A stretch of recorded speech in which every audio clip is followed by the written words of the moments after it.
हाँ ये देखिए, ये जेईई मेंस 2024 का अप्रैल के फर्स्ट शिफ्ट का मेमोरी बेस्ड क्वेश्चन है। ये कोई जरूरी नहीं क्वेश्चन एकदम एग्जैक्ट हो, जैसा कि बच्चों ने दिया है उन्होंने बताया उस आधार पे हमने ये देखा कि ऐसा उन्होंने क्वेश्चन बताया। हो सकता है न्यूमेरिकल वैल्यू थोड़ी अलग होती हो, लेकिन क्वेश्चन इसी तरह आया है।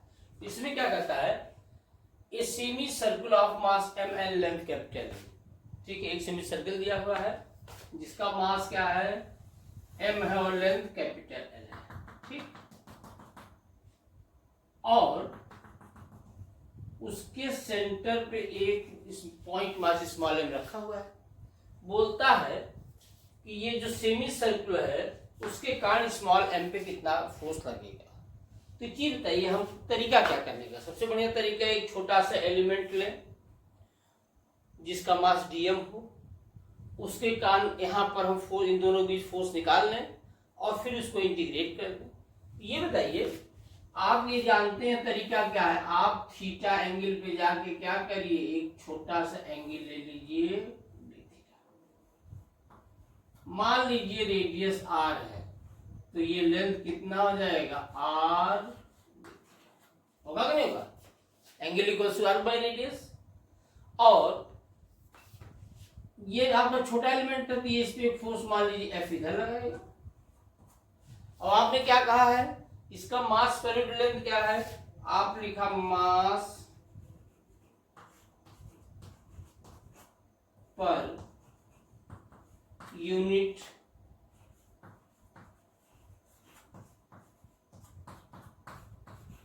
सिंपल है, आप जानते हैं एम बाई एल होता है, इसमें कोई दिक्कत नहीं है। तो ये बताइए अब टोटल का मास अगर कैपिटल, छोटे का मास हम अगर बोल दें, छोटा मास डी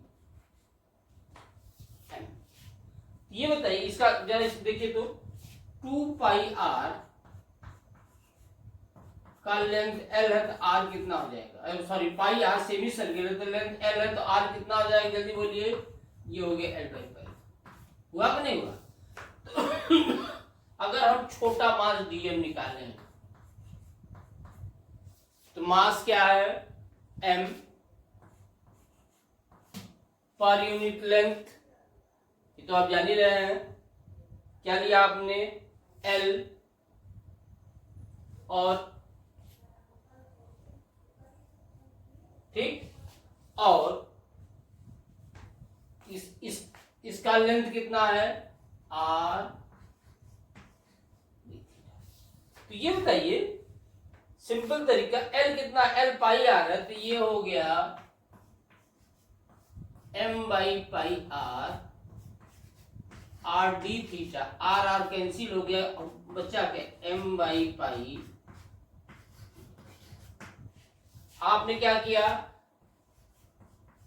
स्मॉल मास एम निकाल दिया एलिमेंट का। लेकिन ये बताइए ये सिमेट्रिकल है तो इधर भी तो आप कर सकते हैं कि सर यहां भी थीटा पे जाके क्या होगा, डी थीटा, ठीक। वैसे यहां भी क्या होगा, आर डी थीटा होगा कि नहीं होगा।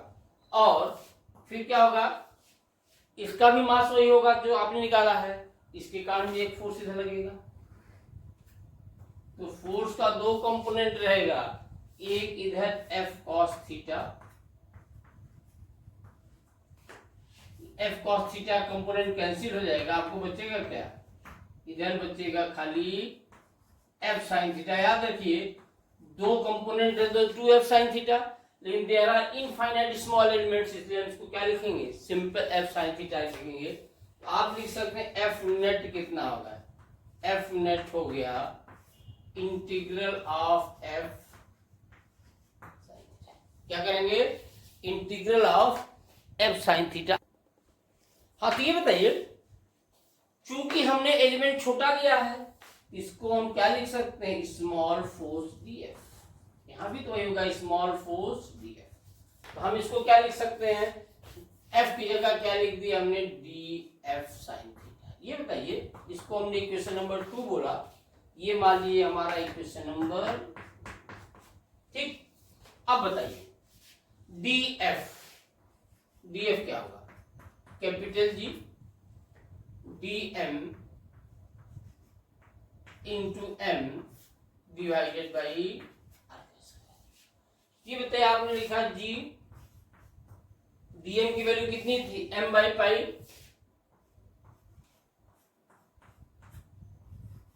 डी थीटा इंटू एम, यही ना, डीएम की जगह क्या लिखेंगे, M by pi D theta, और आर कितना है, आर आप यहां लिखे हैं एल बाई पाई, तो आपने लिखा है एल बाई पाई का बोलेगा, तो इसमें आपको क्या मिला, जी एम, ये पाई का स्क्वायर होगा तो ऊपर चला जाएगा, एक पाई कट जाएगा तो बचेगा क्या, M small M pi D theta divided by L हुआ।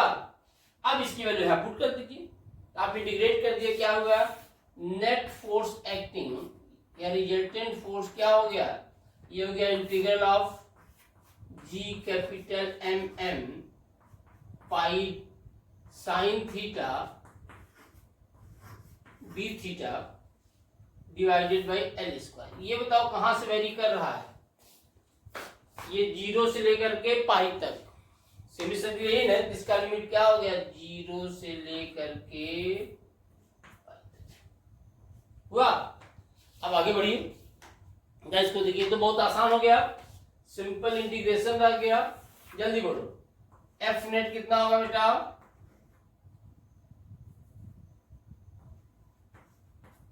एफ नेट हो गया आपका जी, जो कांस्टेंट को बाहर ले लो तो इसको मिटा दे, क्या यहां करते हैं, रुकिए देखिए, आपने क्या लिखा, एफ नेट कांस्टेंट को बाहर ले लो, क्या क्या कांस्टेंट है, G capital M small M pi L square constant है ना, तो इसको हमने बाहर ले लिया, G capital M small M pi by L square क्या है, ये क्या है, कांस्टेंट, ठीक। अब बचता क्या अंदर में, इंटीग्रल ऑफ साइन थीटा, तो साइन थीटा का इंटीग्रल क्या होता है, माइनस कॉस थीटा, और लिमिट कहां से, 0 से पाई। तो ये बताओ, इसकी वैल्यू तुम पुट कर दो, G capital M M pi by L square, और ये कितना आ जाएगा, अपर लिमिट माइनस है तो कॉस पाई माइनस 1 हो जाएगा, कॉस 0 1 हो जाएगा, तो कितना हो गया, 1 माइनस माइनस 1 2 हो गया, तो ये हो गया आपका 2 G capital M M pi by L square. तो कौन सा आंसर हुआ, चौथा वाला answer, 2 G M M pi by L square. तो सिंपल इलेक्ट्रिसिटी का था, इसमें क्या था, कुछ नहीं था, इस ऐसा क्वेश्चन तो बहुत आसान था, इसको आप बड़े आसानी से कर सकते हैं, इसमें कोई दिक्कत नहीं। हाँ, अब ये देखिए दूसरा है, मेमोरी बेस्ड क्वेश्चन है, कहता है in AC current at V naught, V naught मतलब मैक्सिमम ईएमएफ होता है, maximum voltage, current I equal to 0, मतलब जहां पे पोटेंशियल मैक्सिमम है, ईएमएफ मैक्सिमम, वहां करंट क्या है, 0 है, और मतलब both are out of phase, और ये तभी होता है जब दोनों के बीच में 5 फेज डिफरेंस कितना, पाई होता है, पाई बाई 2। ये बताइए फेज डिफरेंस कब कब 0 होता है, जैसे आप कैपेसिटिव सर्किट ले लें, इसमें current lead over the EMF by pi by 2, वहां भी 90 डिग्री हो गया। इंडक्टिव ले लें तो है ईएमएफ लीड करता है करंट का पाई बाई 2, मतलब यहाँ भी 90 डिग्री हो गया। अब रेजिस्टेंस के ले लें तो वहां करंट और EMF both are in same phase, मतलब फेज डिफरेंस 0 हो गया, तो वहां तो हो नहीं सकता। और दूसरा इंडक्टिव एंड कैपेसिटिव सर्किट में यहाँ भी फेज डिफरेंस क्या होता है, करंट ईएमएफ का 90 डिग्री, मतलब ऑप्शन जो होगा पहला, दूसरा और चौथा से होगा। ये तो एकदम ओरल क्वेश्चन है, इसमें कुछ करना ही नहीं है, आप बड़े आसानी से जानते हैं कि प्योर इंडक्टिव सर्किट है, ईएमएफ लीड करता है पाई बाई 2 से, या वोल्टेज लीड करता है तो phase difference pi by 2। Pure inductive है, ईएमएफ लीड करता है, प्योर कैपेसिटिव में करंट लीड करता है, और इंडक्टिव कैपेसिटिव अगर रहता है तो उसमें फेज डिफरेंस कितना होता है, पाई बाई 2 का। तो आपका जो आंसर क्या हो गया, answer is the fourth one, that is the capacitive inductive, और चौथा क्या है, इंडक्टिव कैपेसिटिव, यही आपका सिंपल आंसर होगा। हाँ, अब ये तीसरा क्वेश्चन देखिए, कहता find the resistance of a wire at 400 degree centigrade when the resistance at 0 degree दिया हुआ है 8 ohm and at 100 degree centigrade दिया है 10 ओम। तो आप एक चीज बताइए, आप क्लास 12 में सिंपल फॉर्मूला पढ़े करंट इलेक्ट्रिसिटी में, क्या है? RT equals to R naught 1 plus alpha delta T. इसको आप पढ़े हो कि नहीं पढ़ेंगे? इसको आप पढ़े हुए हैं?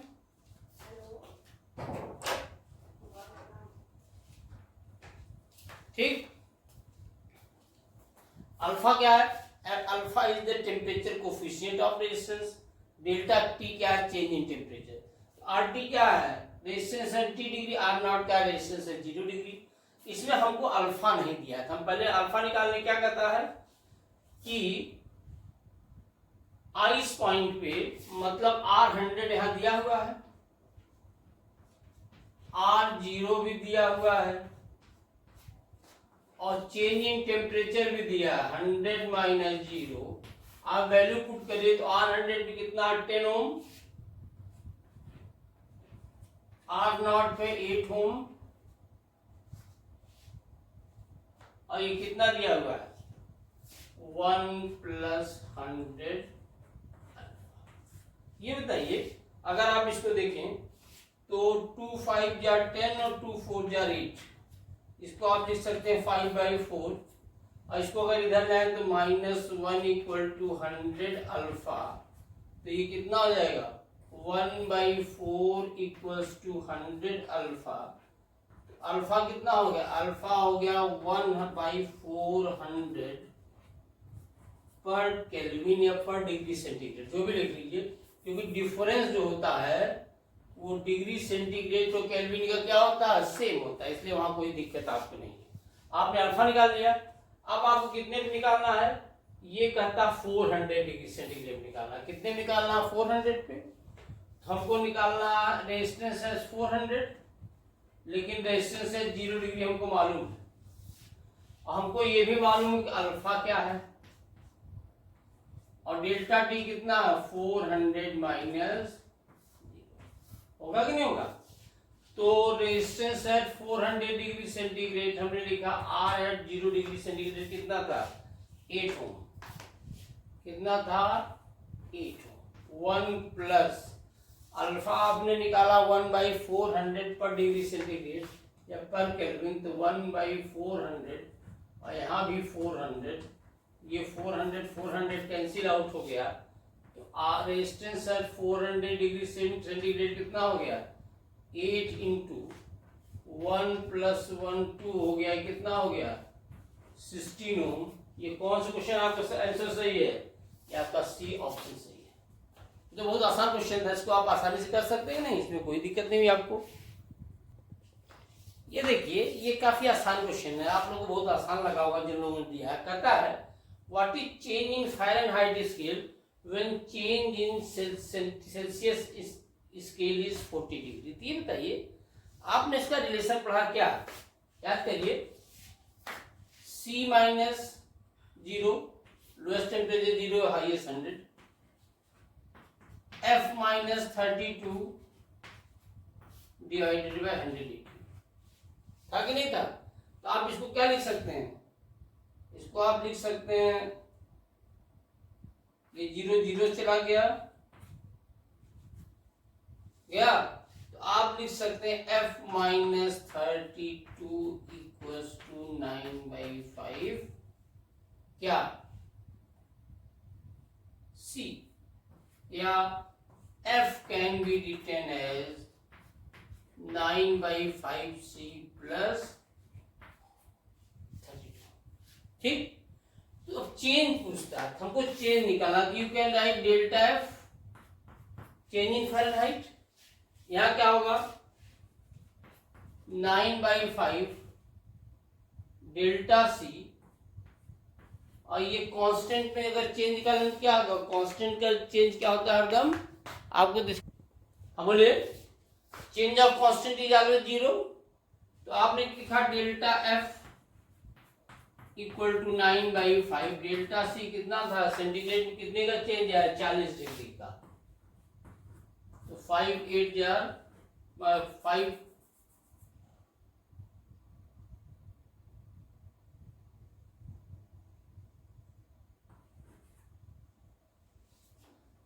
ठीक, और 8 9 जार 72 कहीं दिया है? हाँ, ये वाला ऑप्शन आपका सही। ठीक, ये तो आसान क्वेश्चन था। अब देखिए आज वाले फर्स्ट शिफ्ट में कोई ज्यादा टफ क्वेश्चन नहीं पूछा गया। हाँ, नेक्स्ट क्वेश्चन पाइए। देखिए ये सब मेमोरी बेस्ड है, जो बच्चों को जो याद रहा न्यूमेरिकल वैल्यू डिफर कर सकती है उसी बेस पे है, इसलिए इस पे वैल्यू पे एकदम मत जाइएगा, वैल्यू कुछ भी हो सकती है। ये कहता है distance travelled by the body in an second is कितना दिया 105.5 मीटर, और distance travelled by the body in n+2s second दिया है 115.5 मीटर। तो पूछता व्हाट इज द एक्सेलरेशन। आपको मालूम है distance travelled by the body, ये फॉर्मूला आपने पढ़ा है 11th में, distance travelled by the body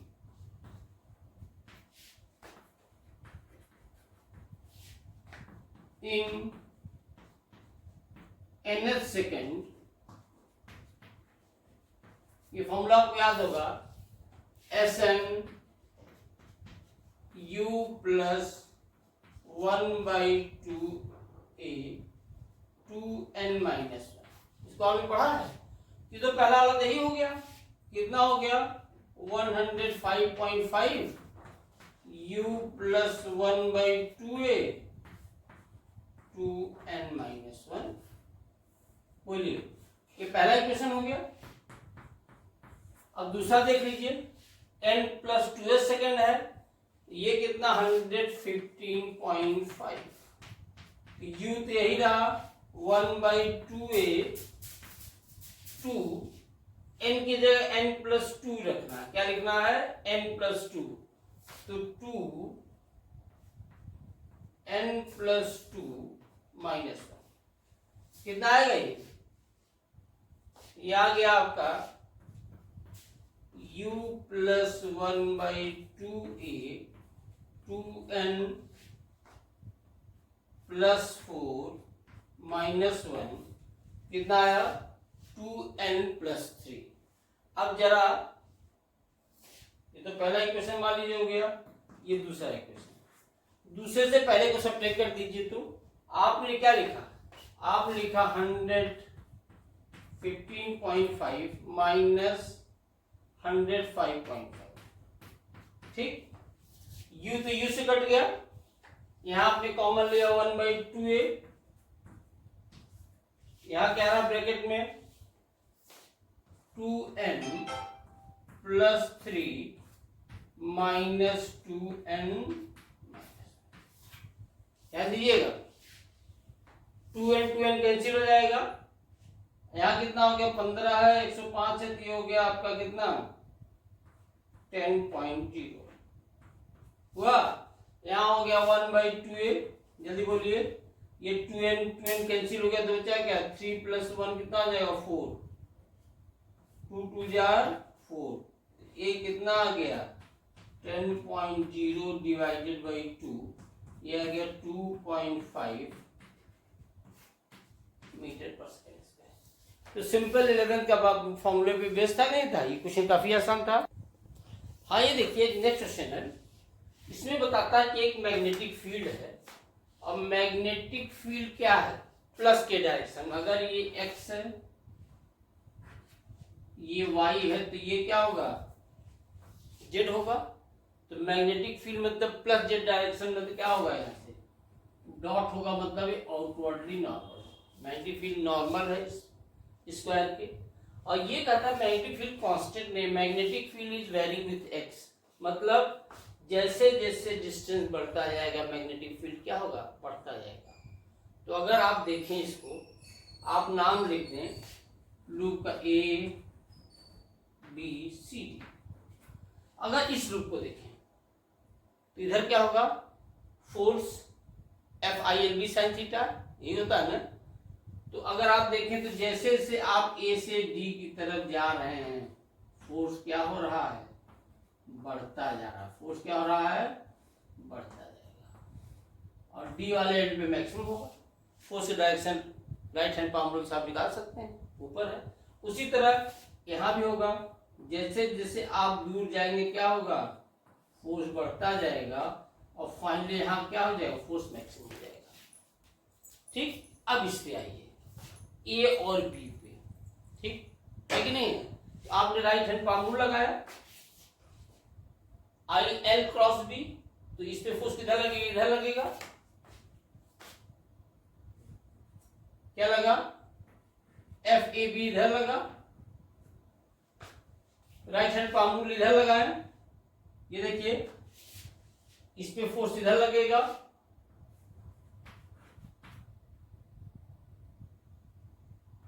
F D सी, तो दोनों फोर्स एक दूसरे का अपोजिट है, तो जो नेट फोर्स होगा वो क्या होगा, एफ डी सी ज्यादा होगा, F D C minus F A B.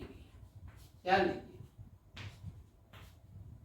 D C I same है, length of wire is same, लेकिन इसका मैग्नेटिक फील्ड अलग है। क्या है, आपने कहा magnetic field due to wire DC. A B में देखिए लेंथ सेम है, जो ए बी का वही डीसी का है, करंट भी सेम है, लेकिन मैग्नेटिक फील्ड क्या है, इसका अलग है, क्या है, ए बी। ठीक, जरा मैग्नेटिक फील्ड देखो, magnetic field depends upon the X, तो हमने पहले क्या निकाला, मैग्नेटिक फील्ड किस पे निकाल रहे हैं, डीसी पे। ये बताइए डीसी आप लिखा 0.2 इंटू 2 एक्स, ये डिस्टेंस 2 मीटर है, ये 50 सेंटीमीटर है, तो 2.5 मीटर हो गया ना, 2.5 प्लस 1 तो कितना आ जाएगा, देखिएगा तो ये 5 एक 6 आ जाएगा, 2.5 है ना, 2 मीटर ये है, 0.5 मीटर वो, तो कितना ये आ गया 1.2 होगा कि नहीं होगा। उसी तरह जरा इस पे निकाल लो, तो मैग्नेटिक फील्ड एट वायर क्या है, ए बी 0.2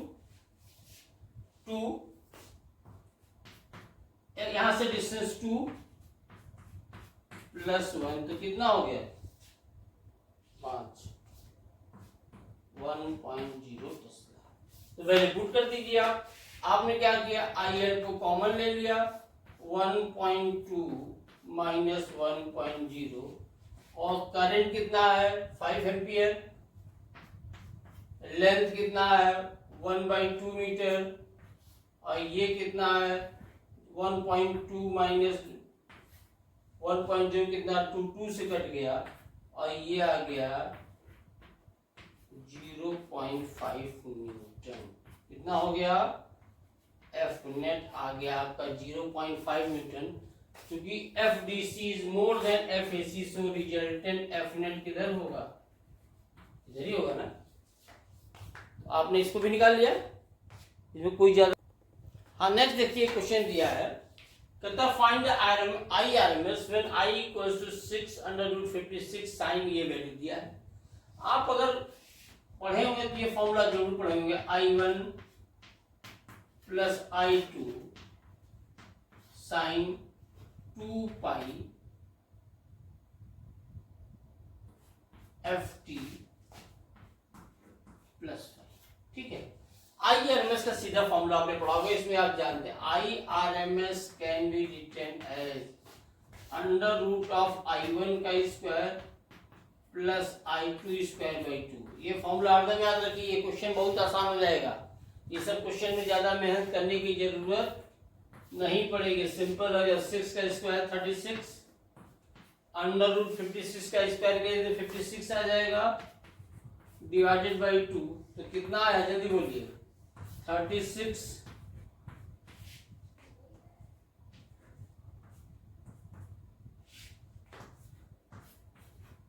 64, कितना आ गया IRMS की वैल्यू आ गई आपका 8।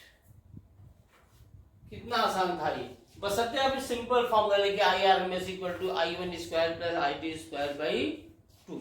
अगर इस तरह की क्वेश्चन दिए आपको, सारे क्वेश्चन आप आसानी से इसको सॉल्व कर। हाँ, इस क्वेश्चन को देखिए, कहता है find the de Broglie wavelength when an electron is revolving in fourth orbit और ए दिया है रेडियस। तो ये बताइए डी ब्रोगली का वेवलेंथ आपने पढ़ा क्या है? डी ब्रोगली वेवलेंथ क्या होता है? Lambda equals to h/mv। ठीक है। और बोस का पोस्टुलेट क्या कहता है? Electrons can revolve only in those orbit whose angular momentum is equal to integral multiple of h/2π। उन्होंने क्या कहा? mvr angular momentum equal to nh/2π। m क्या है? फोर्थ ऑर्बिट है। हुआ कि नहीं हुआ? तो ये क्या हो गया? 2 2 या 4। तो आप लिख सकते हैं h/mv। जरा यहां से देखिए h/mv क्या क्या मिलेगा हमको? जैसे h/mv इसकी वैल्यू यहां पुट कर दीजिए आपको। हाँ, h/mv कितना हो गया? आप ये देखिए πr/2। ठीक। अब r आप जानते हैं, वो से r क्या होता है? r equals to a n square by z for hydrogen like atom. For hydrogen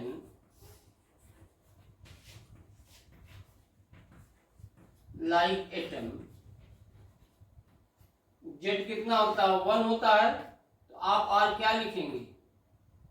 a और n कितना? फोर्थ ऑर्बिट तो कितना हो गया? n के सब्स्टिट्यूट कर दिए, या पुट कर दीजिए। ये हो गया π16a डिवाइडेड बाई 2, 2 8 जा 16। तो बोर्स का ये डी ब्रोगली का वेवलेंथ कितना आ गया? ये आ गया आपका 8πa। ये आसान भाग नहीं रहा, इसलिए इतनी क्वेश्चन मैंने करा दिए। और भी क्वेश्चन कराएंगे कल, जो और भी आएगा उसको भी कराएंगे आपको, और जिससे आपका कॉन्सेप्ट बनता जाए।